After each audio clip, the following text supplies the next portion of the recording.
More music on trendybeats.com. All right, we got to take that one again.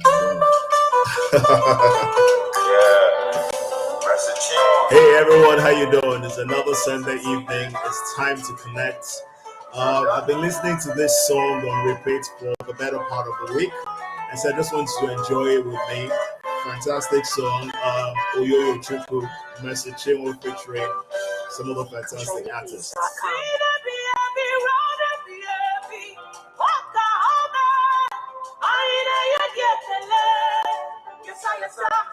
For your truth and your mercy, your love and your blessings, all I've come to do is to give you all the praise.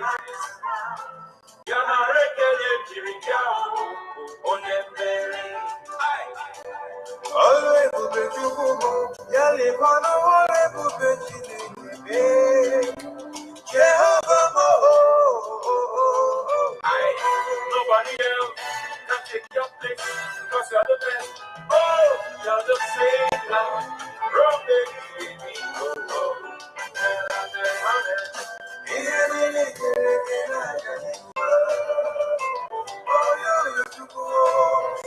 Hey!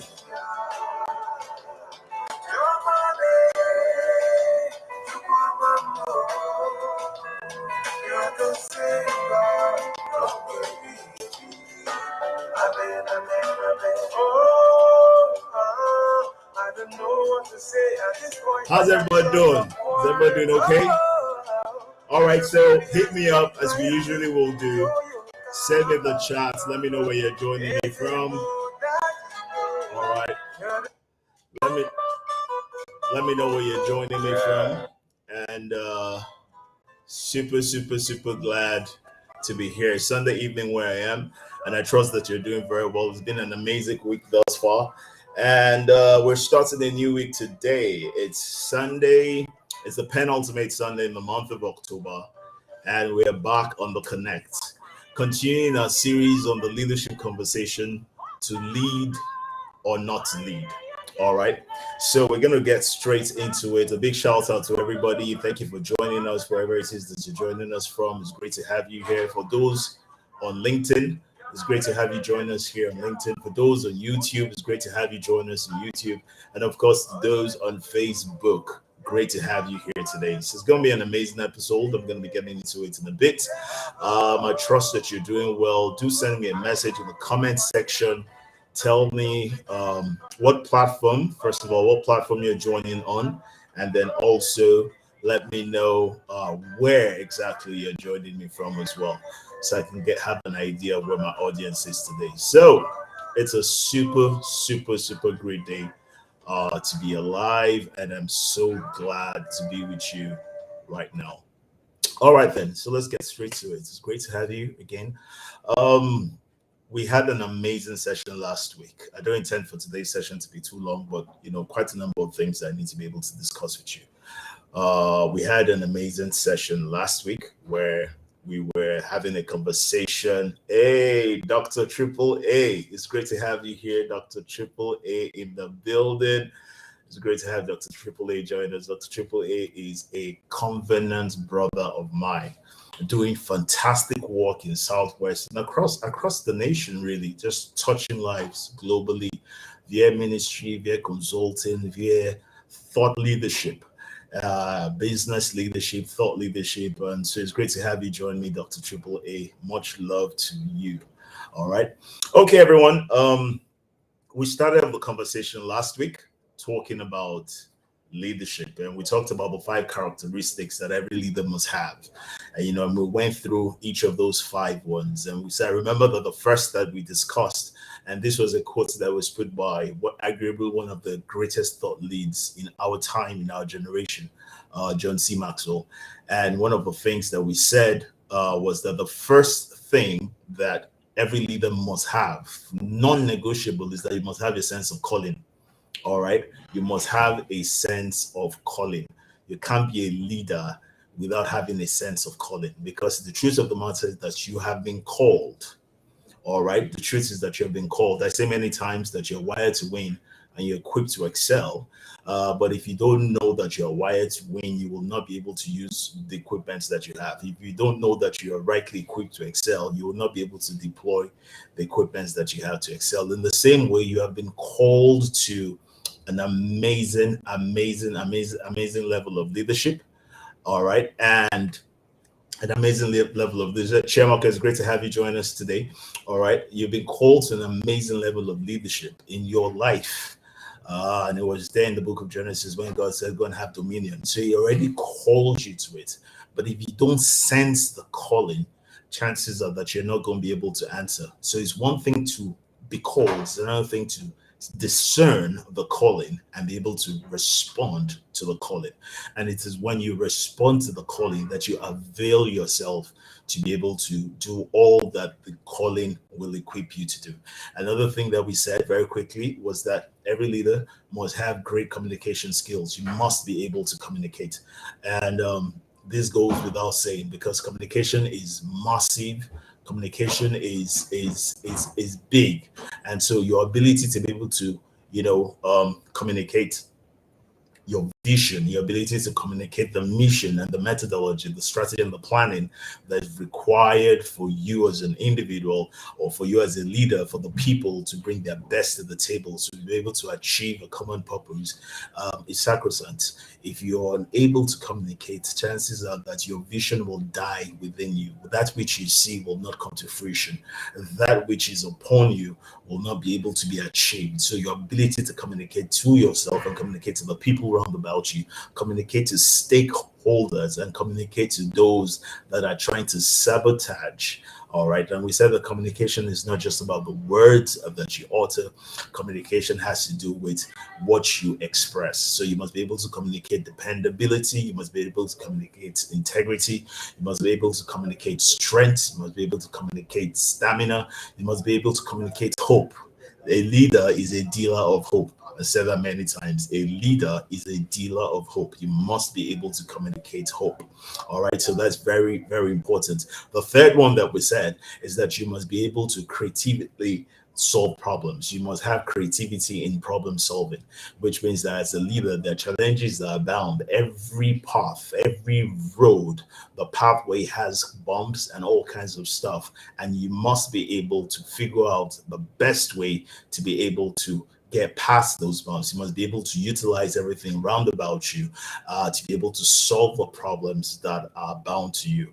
And so your ability to be creative about it, you're never going to have all that you need. You're never going to have everything that you so desire, but you can use what you have. The promise that you have is that you are wired to win and that you're equipped to excel, meaning that what you have is enough to bring you out of where you are. Somebody note that and write that down. What you have is enough to bring you out of where you are. And you will say, somebody will say to me, hey, you, but well, I mean, in terms of resources, I don't have enough money, but you have relationship. I don't have enough this, but you have favor. I don't have this, but you have goodwill. What you have. The question is, do you even recognize what you have? What you have is enough to bring you out of where you are. That's very, very, very, very, very key. All right. So the fourth one that we said is that every leader has to be generous, and it's so important. It's so vital that every leader must be generous. You must be generous in being able to share of yourself. A leader is not one that has attributes and holds it to himself. In other words, every leader must be a teacher. A teacher is a giver. Every leader must be able to give love, must be able to give hope, must be able to give strength, must be able to give motivation, and must be able to give inspiration. and you must not do it sparingly, but must do it generously. So every leader must be generous. If you have a leader that doesn't have a sense of calling, a leader that doesn't have the ability to communicate, a leader that cannot solve problems, or a leader that is not generous, then my friends, hear this, and please do hear this real good. You don't have a leader. All right. And lastly, on that list of five, is that a leader must be consistent. Consistency is the hallmark to sustainability and sustainable outcomes and sustainable results. Every leader must be consistent. You must be consistent in your values, in the adherence to your values. You must be consistent in your thoughts, in your mind, in your speech, and in your deed, in your actions. You must be consistent in the pursuance of your goal. You must be consistent in your problem solving. You must be consistent in your right communication. And you must be consistent in the discerning of your calling. Anytime that you are not consistent, chances are that you will misinterpret that which has been given unto you, and then the action based on the misinterpretation will therefore be wrong. So every leader must, number one, have a sense of calling. Number two, have an ability to communicate. Number three, must be able to solve problems. And number four, must be generous. And number five, must be consistent. All right, so we started off discussing all of that last week, and I'm sure that, and I want to ask that if you were not able to join us last week, please, the videos are still on my different platforms, whether it is Facebook, whether it is YouTube. Please just go ahead, watch the video, share with someone, start a group focal discussions amongst every community that you're in, talk about these things, and see where it takes you to. Today, I want to look at a very interesting aspect of leadership, the one that a lot of people don't talk about. People talk about what leader, the office of the leader. People talk about the seemingly authority of the leader. People talk about the power of a leader. People talk about the things that leadership tends to showcase. But very few people talk about the things that I'm about to share with you today. Are you ready? All right, then. So go ahead and just post me a comment. Let me know that you're ready.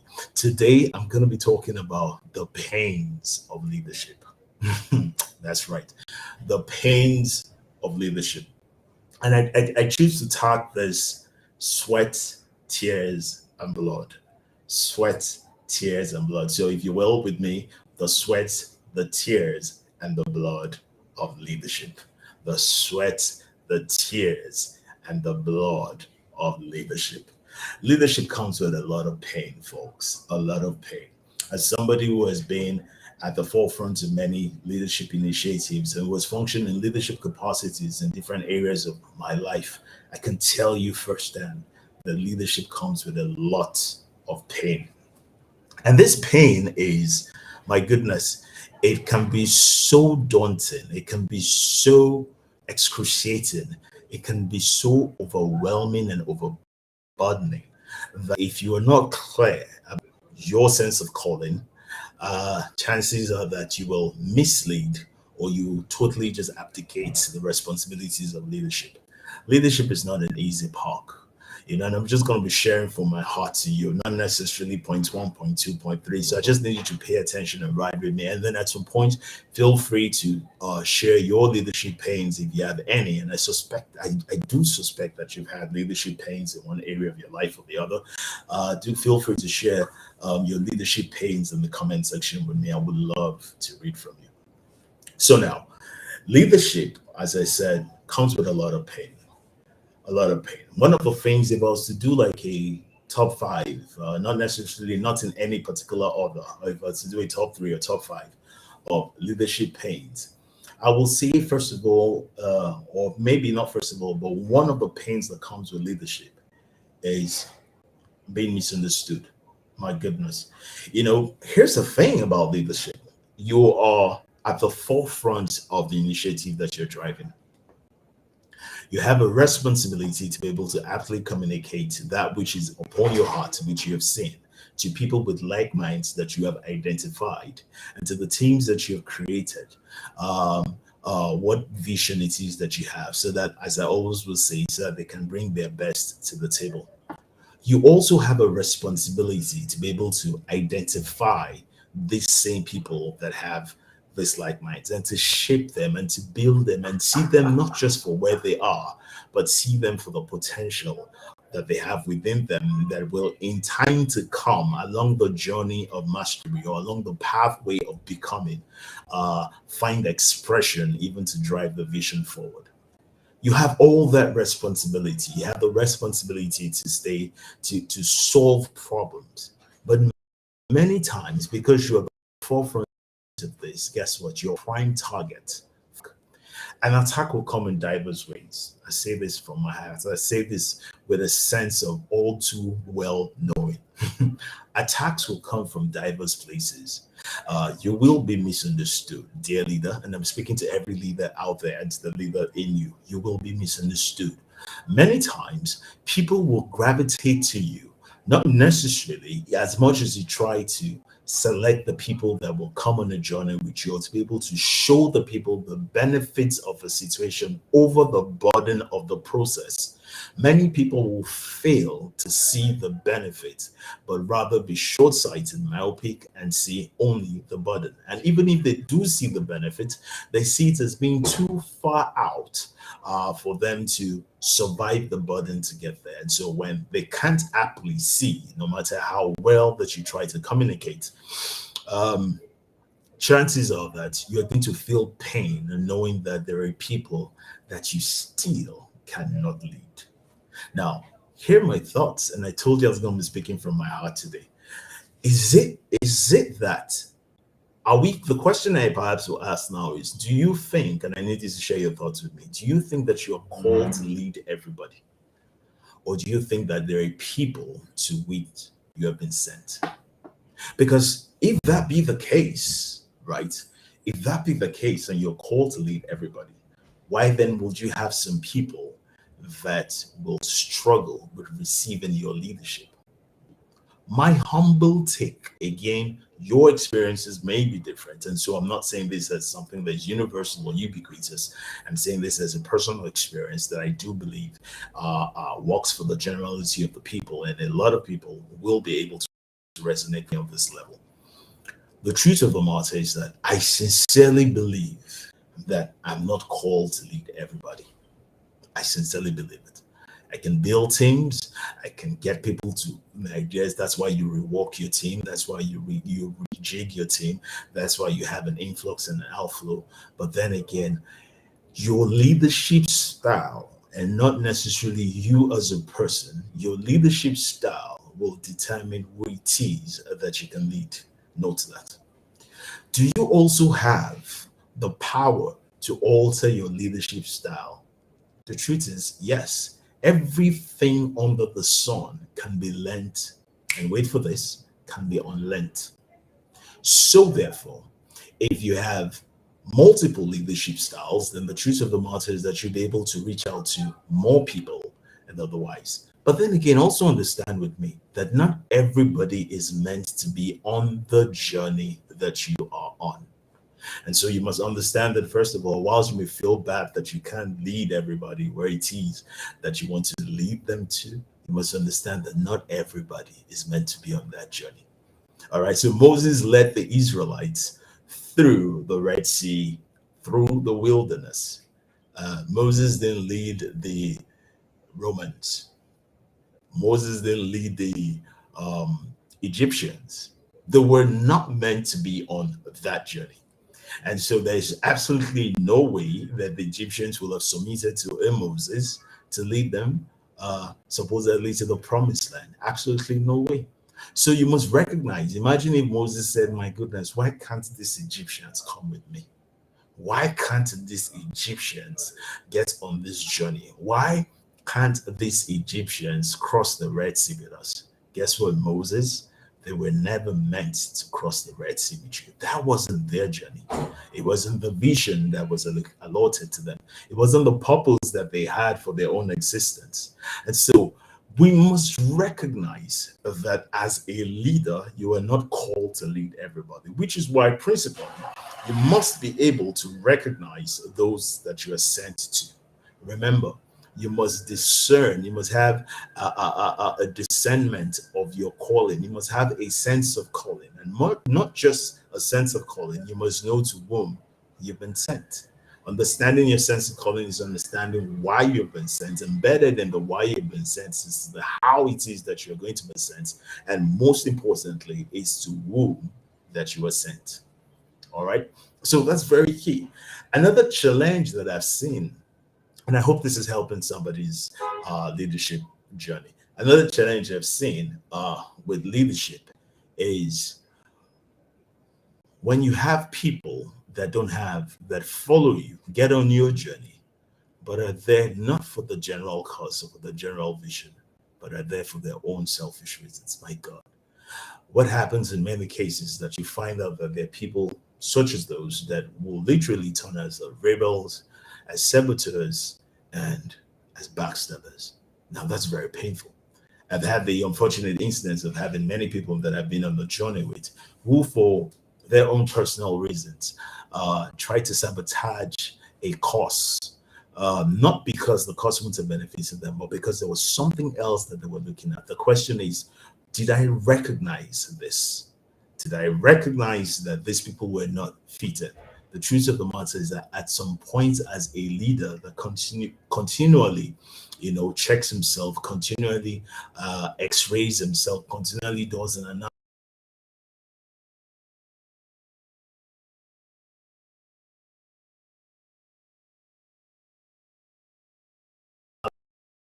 All right, there's absolutely no way that you can review your state. There's absolutely no way that you can review your state as a leader without, first of all, without also including a review of the people that you're leading. And so, in many cases, I found myself having to check for people that I'm leading. And whether you want to look at it as family, whether you want to look at it as your organization, whether you're looking at it as a community, as a state, a local government, or a country, or nation, it doesn't matter. You have to be, and of course, the leadership styles for each differs. You have to be able to look critically at the people that you're leading to be able to determine who is best suited for the journey that you have. Let me tell you something quickly before I lose my thoughts on that. Now, I talked about, it could be different communities that you lead in. It could be your small 2 by 2 office. It could be your big organization. It could be your family. It could be your church. It could be your community. It could be your club. It could be your state, your local government. It could be your country. What is most important at that point in time is that you must find people that share like vision with you, and those people manage a smaller group of people that they can now exert influence. Remember, leadership is primarily about influence. And if leadership is primarily about influence, it therefore means that you must be able to find people, just like if you look at the first mentorship model that we have in the Bible, Jethro and Moses. And Jethro said to Moses, get the people, put them in 50s, let them sit down, put people over those 50s. And so that you are able to identify, rightly used, an influencer, not your social media influencer, right? An influencer who is able to transmit the vision that you have to a smaller set of people so that they can have closer interaction and they're able to buy into the vision and sell to them, so that their leadership styles can now be a blend of your leadership style, and it delivers a more effective leadership style that is able to get the people on the right path. The pains and the sweat, the tears, and the blood of leadership is immense, is immense, is immense. From people failing you, from people misunderstanding you, misrepresenting you, from people trying to sabotage you or trying to backstab you. There's so much that is designed to throw you off. And I say designed because it will not, rightly so, throw you off being the leader that you are. But these things come designed to throw you off your bit, or throw you off your lane, or throw you off your path. And so when you look at it, whether it is people just putting their mouth on you, whether it's people just, saying all kinds of things to you. One of the things that one of the characteristics or one of the major attributes you must have as a leader is to be able to take stuff. You've got to, as my Pastor Paul would say, you've got to take a ticking and keep on, you got to take a licking and keep on ticking. You have to be able to take quite a bit of pain and keep on moving. Understand that people will be people. Understand that as long as you have the best intentions, no matter what anybody tries to do, guess what? As long as you're smart on your toes, you're calculated, and you are holding on to your vision, even if they try and they fail, you will not fail. It won't tear you down. And this is just the truth. I'm speaking from personal experiences. Many of you also will allude to as well. Leadership has how do I put this now? I'm trying to drive this home over the next 30 minutes. Leadership has a degree of pain that comes that makes the brightness and the benefits of leadership appear dull or faded out. And you mustn't allow that to happen. You mustn't allow that to happen. You do know that apart from even where you have a good system, a leader is someone that stands as a manager, that stands as a mentor, and stands as a model. And for you to be this, it means that you must simply go the extra beyond what everybody's doing. You must be so committed. You must do the extra bit. And sometimes you're tired. The thing with leadership is many times people will look up to you. That's why I say the leaders have to find a way to raise leaders and not followers. The day I heard that many years ago from one of my mentors, my mind literally blew. I don't raise followers, I raise leaders. That's why I personally have a myth with people that can't apply themselves. Because I in my teaching and in my interaction with you and in the time that I have with you, one of the things I try to do is to raise leaders and not followers. But as a leader, what happens many times is that people look to you, people depend on you, and dependency comes with a weight of responsibility, and that weight is not easy to bear. It is an understanding of why you're bearing that weight that makes that weight bearable. The pains of leadership comes with after you've given yourself to someone. Can you imagine just giving your all, stretching yourself, denying yourself? In leadership, many times you will deny yourself. You will deny yourself of your comfort. You will deny yourself in many regards of your personal time and privacy. As much as every leader, and hear this from me real well, every leader must have their moments of personal time and privacy, because that's your moment of generating power. I have quiet moments. For those close to me, I have quiet moments. I have moments where I just cut off. I have moments where I don't owe you an explanation. I don't owe you an apology for my private moments. I don't owe you an apology for the time where I am reshaping, where I am rebuilding, where I am rejuvenating, where I am re-engineering. Because if anything happens to contaminate that time, my delivery thereafter is contaminated. And you can only give what you have. And if I don't have to give, how then shall I continue to function in the sphere or the area of responsibility that I have been called to function in?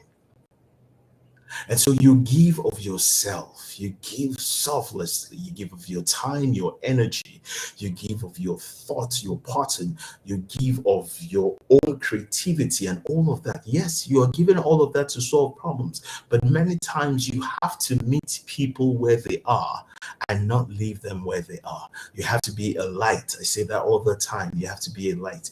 For you to be a light, for you to shine, it means you are generating power. Generation of power comes at a cost. Generation of power comes at a cost. For you to be a voice, it means that you must be able to raise the decibel of your communication above the noise. And you know what noise is? Noise is discordant variations of sound and chatterings and all the balls of the world, the issues, the problems, the challenges, the naysayers, the negativities, the people that try to slam you, put their mouths on you, all those kinds of things and everything, all that noise, I can't do it, I can't feel, I can't go beyond this, everything that is trying to tell you that it is not possible, it cannot be done, you don't have what it takes. You have to be a voice about that, to speak even beyond the noise that the people have embraced. Because many times as a leader, you'll find out that the people that you're leading are even more willing to embrace noise than embrace the voice. Why?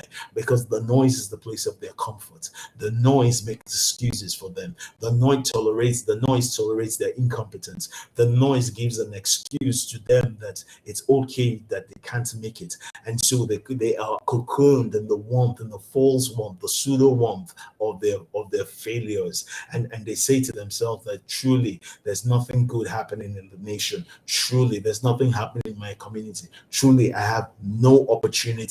Truly, I have not a chance to move forward. Truly, there's nothing I can do. You even have to be a voice ways above that noise, to be able to speak into the hearts of men. And all that comes at a price. It comes at the price of people looking at you and saying, what's wrong with this one? People looking at you and saying, my friend, now only you did. People looking at you and saying, Oga, are you God? Are you making me? Can't you make mistakes too? You've got to be that voice. For you to be a bridge, you know what it means? If you take a physical bridge, you know all that it means? Do you know the strength of a bridge? You have to be strength enough for people to be able to walk over you. And many times as a leader, people will naturally, without even being ill about it or being evil about it, attempt to walk over you. Because you know what? Once they come to the place of dependency on you, if you're not raising leaders and you're raising followers, they'll just feel the need to always see you as what they walk over. But then again, for them to walk over you, you must have prerequisite strength to be able to support their issues, support their challenges, support their understanding, or wait for this, their lack thereof of understanding. You must be able to have that capacity. And so your competencies, moving from threshold competencies to differentiating competencies, your competencies come at a cost. And it's not easy. It's a life of selflessness, it's a life of commitment, it's a life of dedication, it's a life of laser focus, it's a life of denial. So when people say that, the people that raise followers are the people that say leadership is lonely. Leaders that raise leaders are not lonely. I tell people many times, and I've said this in different platforms, including here, and I'll say it again. You can hate me for it, you can misquote me for it, you can misunderstand me. I am selfish about the things I do. EU, did you just say that? Yes, I did. I am selfish about the things I do. Why am I selfish? If you're the only person pushing against the tide, you will get weary and you will burn out in no time. If you're the only person pushing an ideology or a thought, if you're the only person driving excellence in an organization, if you're the only person trying to do the right thing in the midst of people doing the wrong thing, if you're the only person saying yes when everybody's shouting no, if you're the only person trying to keep a street clean when everybody's getting that street dirty, if you're the only person trying to keep the room tidy when everybody else is getting that room untidy, you will get tired, you will get frustrated, and this is where the real danger lies. You will stop believing in the power of your calling. But when you have another person and another person and another person and 10 more people and 100 more people and 1,000 more people and 10,000 people and beyond that believe in what you believe and they're pushing in the direction that you're pushing, then when we all put hands together to do the right thing, you have a critical mass of people that are thinking in the right way, a critical mass of people that have the same values, a critical mass of people that are heading in the right direction, that are walking side by side with you on this journey of life, then the journey becomes more pleasant and certainly not just bearable, not just endurable, but guess what? Also enjoyable. And so when I spend the time that I do investing in mentorship clubs and building communities and teaching and speaking and counseling and having clarity sessions, whether paid or free, and having all sorts of programs and initiatives, it's not because I like to hear the sound of my voice. For those very close to me, you will know that even in my one-on-one with me, I am actually very quiet. But don't tell nobody, really, they don't know. I'm actually a very quiet person. Yeah, I can hear some cousins saying, to yourself. I'm actually a very quiet person. But the truth of the matter is that I am my frustration. Remember when I said that you will find your purpose many times in the things that irritate you? My irritation many times come from people that find it difficult to understand certain things. So I desire to build people up that have the ability to be able to break things down to the understanding or the conceptualization or comprehension of a people, that they can run with it to get better and to come to the best version of themselves per time. It's the calling. That's why we have the Pathway of Champions, which is the initiative I oversee. That's what the Pathway of Champions is about. And many times I say it, that those who raise followers find leadership a very lonely journey. Those who raise leaders find leadership an enjoyable journey. It's not void of challenges. It's not void of the sweat, the tears, and the blood. But because you understand the cost and you know why you're doing what you're doing in the way that you're doing what you're doing, then you are able to chest out, go along that journey with a conviction with yourself that you are on the right path. Nothing is more enjoyable when you know that you're at the right place, doing the right thing at the right time. Nothing beats that feeling. Nothing beats that feeling. And so when people come and do all sorts of treacherous things, when people come and they backstab you, when people come and they say all kinds of things and they misquote you, when they come expecting that they will be treated in a certain way and don't get that kind of treatment, and those that came as sheep leave as wolf, count it all joy, dear leader. Count it all joy. You will feel the pain of some people that you have invested in. Nobody wants to see an investment go sour. Nobody wants to see an investment go. So when you invest in a people or in a person, their leader, and that person decides to go the other way, I know that you feel pain. I know that it hurts. I know that it feels like a knife has been put straight into your heart. But soak it all up, take it in, and understand that that person was really never been part of the journey. Look, there are people that have started many journeys with, and today I'm not on that journey with them. As an individual, whilst I felt the pain of them not being able to adhere to the vision that I thought was common to us, I've also come to recognize that if they were not meant to be on that journey, then it means that they should not be on that journey. Or perhaps, guess what? Even if they were meant to be on that journey, with understanding, you will come to see that their season on that journey has come to an end. And so with leadership, you have to be discerning. You have to understand times and seasons. The sweat is you building up yourself, walking up yourself, being consistent, giving yourself the extra push, building knowledge, building capacity, expanding competency, just giving your all to it. The tears will come from the pain of seeing what you thought should happen not happening away, from taking attacks and hits. Because you're a leader, you will be attacked. I'm yet to see one that has not been subject to degrees of attacks. You will be attacked. There are many people that are threatened by the leadership style that you have, or threatened by the leadership that you have, do not understand. Some people will attack you because they don't like you. Some people will attack you because they don't understand you. And people attack because they don't understand, not necessarily because they're evil or bad, but they will understand. They will attack you because they don't understand you. They will call you all sorts of names. They will mock or scorn if they're at that level. They will mock or scorn.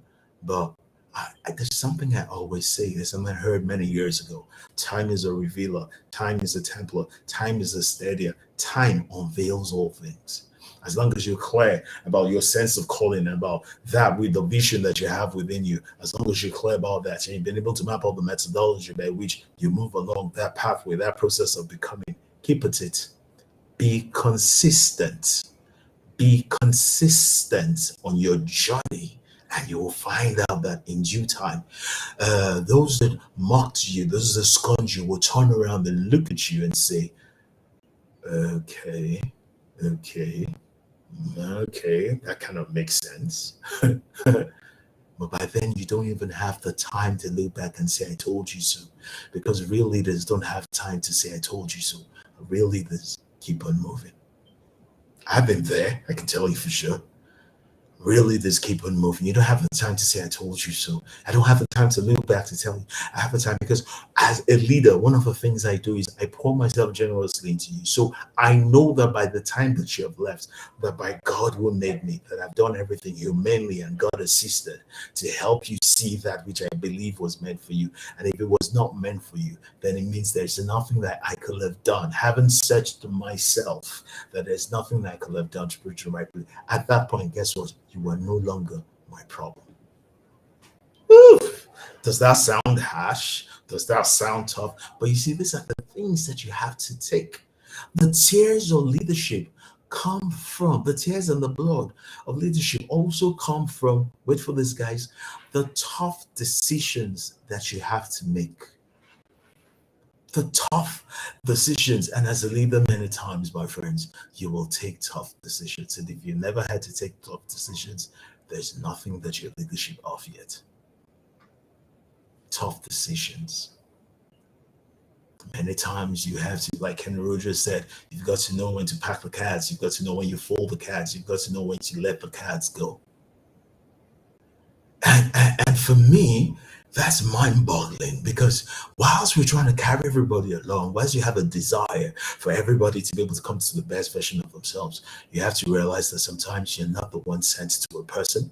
You have to realize that some people are also not sent to you. You have to realize that your message is bespoke for a select. You have to realize that some people are also not able to hear what it is that you have to say. And so you don't have time to feel bad. You have to be able to decide long enough. There's just so much time that you can drag dead weight. There's just so much time that you can drag dead weight. You've got to be able to learn to cut some things off and to let them go. I can only help a man that's willing to be helped. It's one thing to not know how to be helped, but be willing to be helped is another thing. Not to be willing to be helped. You can't help a man that has no desire to be helped. What you first have to do is to be able to show the man why he should desire to be helped. And then when he now desires to be helped, you can now offer that help. The help that you gave is unreceivable to the one that is not positioned to receive it. He without receptacles cannot get what you have to give. And so you have to be able to take a decision as to when to be able to stop giving in a particular direction. You have to take a decision about when to stop pouring, because sometimes your investments turn to expense. And as a leader, you have to know when you're investing and when you are spending. Investing yields profit, yields results, positive results of that, yields outcome. Spending generates expenses. Expenses are debits. They don't come back. What you have in your hand by the way of expenses start depreciating. And so expenses lead to loss of value. Note that. Investment leads to gain of value. Expenses lead to loss of value. And so you have to be able to know whether by the people that you have supervisory responsibility over, if you are investing or you are spending. And many times you have, as a leader, you have to decide that to make the switch to cut off expenses and focus on investments. And this decision sometimes, hear me now, please, and do hear me real good. These decisions sometimes are heart-wrenching. They're painful. Because this is probably somebody or some people that you genuinely, from your heart of heart, love. So one of the things that I do in this regard with people that are like this is that I find who in my connect I can refer them to. Because people are sent to different people. There has to be somebody I know that can be the one to handle them, to raise them, to teach them, to build them, to grow them. The overarching desire is that we all grow, not that you grow with me. Get that? The overarching is that we all grow. So wherever it is that you will grow with, wherever it is that is called to you or you are sent to, you must have the ability and the discernment to be able to identify. You must know when to be a manager. You must know when to be a mentor. You must know when to be a model. You must be a model at all times, by the way, but you must know when to switch between being a mentor and being a manager. As I've often said here, as a leader, you must understand that you don't surf in calm waters and you don't swim in stormy waves. But when you surf in stormy waves, it's amazing, it's beautiful, it's sporty, it's worthy of emulation and accolades. You even get awards and prize monies for it. When you swim in your swimming pool or calm waters, it's fantastic. If you go swimming in stormy waves, chances are you will drown and you will die.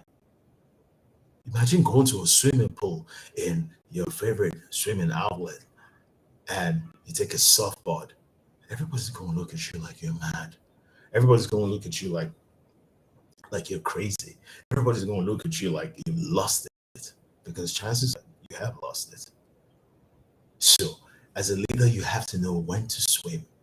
You have to know when to surf. In other words, you also have to know when to hold. You have to know when to let go of. You have to know when to dig. You have to know when to feel.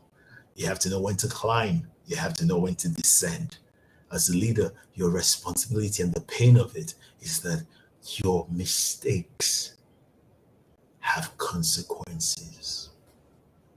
And the consequences are not just for yourself.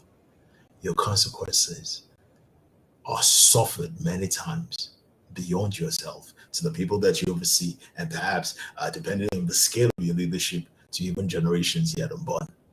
The weight of it, the weight of such responsibility, it's enough to keep you up at night. It's enough to drive you to the place of excellence. It's enough to keep you committed to the work that you do and keep you looking for better ways to solve problems. It's enough for you to keep on sharpening your ear so you can continuously discern your calling part-time. It's enough for you to work immensely on your ability to communicate your vision and to be able to carry people along. It's enough for you to work on your emotional quotient, your intelligence quotient, your social quotient, and yes, you guessed right, your adaptability quotient. Is enough to drive you. You know, they say desire is the fuel of pursuit.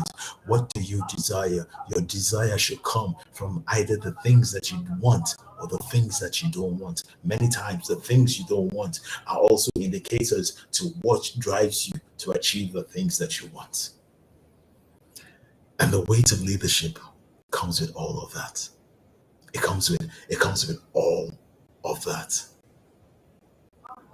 So when we talk about the tears, when we talk about the sweat, when we talk about the blood of leadership, we're talking about the sacrifice. We're talking about the pains, the holding on to tons just because you have to keep something raised up, even if it has tons in it, and you will bleed. And many times as a leader, you will bleed, but bleed for the good of people. Bleed for the common cause, for the vision that you see yet so clearly.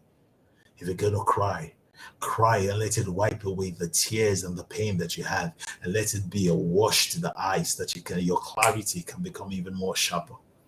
If you're going to sweat, let it be that you're sweating away the things that hold you down, the things that label you, the things that belabel you, or the things that burden you. So much so that the pores of your leadership skin is able to breathe the breath of the benefits of your vision. Let that be the things that drive you rather. And so, what I came to share with you really today, as I begin to bring this to a close over the next 10 minutes, is really to just let you know that even though the task ahead of you as a leader in your everyday and week to week and month to month is comes with many rewards and comes with many benefits, do not be fooled. Do not be disillusioned to think that the path is smooth or that the route is straight. There's pain that you will feel.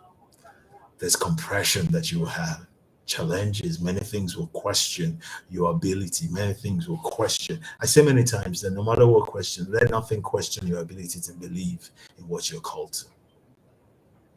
Many things will fight you.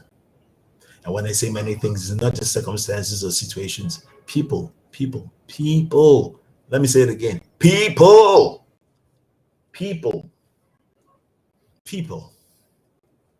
The people that feel that, this thing you do, what is it about himself? Is he the only one?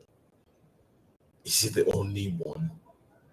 Let's see how far it will go. Let their challenges serve as a challenge to you to do better.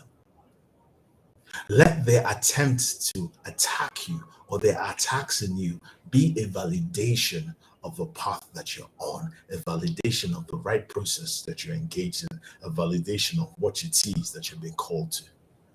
Let the negativity that they try to paint you with and the words that they try to put to you when they try to put their mouths on you, let that be a sound of their inability to understand that which you have.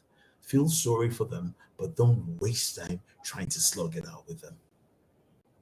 You're a leader, and leaders lead. And for you to lead, you have to keep on moving. And anything that will take you away from moving, get it out of the way. No matter how painful it is. It doesn't mean that you're necessarily going to just cut people out of your life, but learn to, as a leader, to become tone deaf to certain things. It is often said that anything that will cost you your peace is too expensive. Anything that will cost you your ability to lead effectively is too expensive. Anything that will distract you, take your eye off the path that you're on, is too expensive. TOO means way above. It means you can't afford it. Don't get into it. Don't get into it. Let your pain come with understanding. Go through your sweat, your tears, and your blood, and not to your sweat, your tears, and your blood. Have an understanding that what it is that you're dealing with, you can turn it all for good. You don't want to know how many times I felt brokenhearted. You don't want to know how many times I felt like there's no point doing this or doing that. But there's always a quickening within and many regards without when you have the right people around you. And a dear leader, never be alone. That's why you can't afford to raise followers, raise leaders, because you need people that are constantly there for you.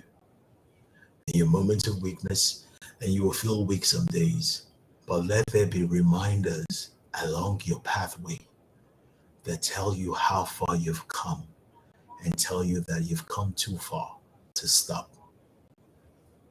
Let there be indicators of the future, of the morrow, that tell you that for you to get there, you have to get over and beyond all that is trying to hold you down. Leadership comes with a prize, and that prize must be paid. that price must be paid. The price only comes after the price has been paid. And that's why your sense of calling must be undeniable. That's why your ability to communicate to yourself and without yourself must be unshakable. That's why your resolve to solving problems and finding ways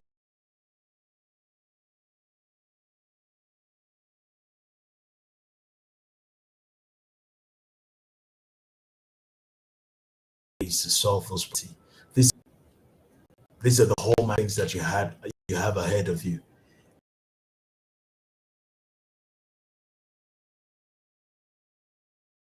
And these are the things that remind you of the reason for you to move ahead. It's amazing. It's amazing. And I say this many times as I close. With just 4 minutes to go. I say this many times. The leader that you are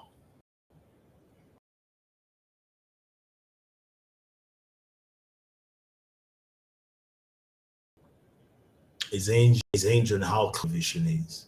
The leader that you are is hinged on how consistent you are in going along the pathway of becoming. The leader that you are is determined by how well you are able to communicate your vision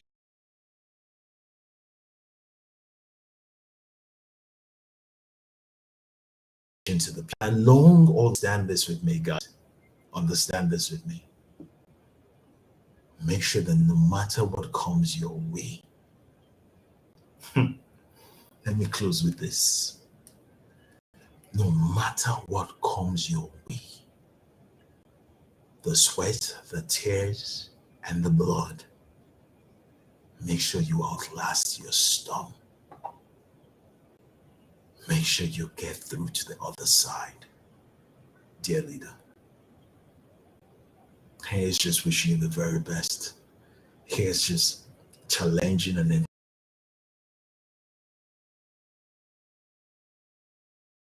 encouraging you in your daily work. Let nothing hold you down. Let nothing hold you back. Let nothing tell you that it's not possible.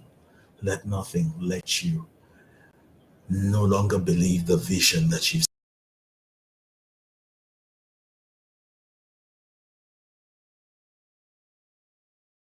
seen. Let nothing, absolutely nothing doubt yourself. Absolutely nothing.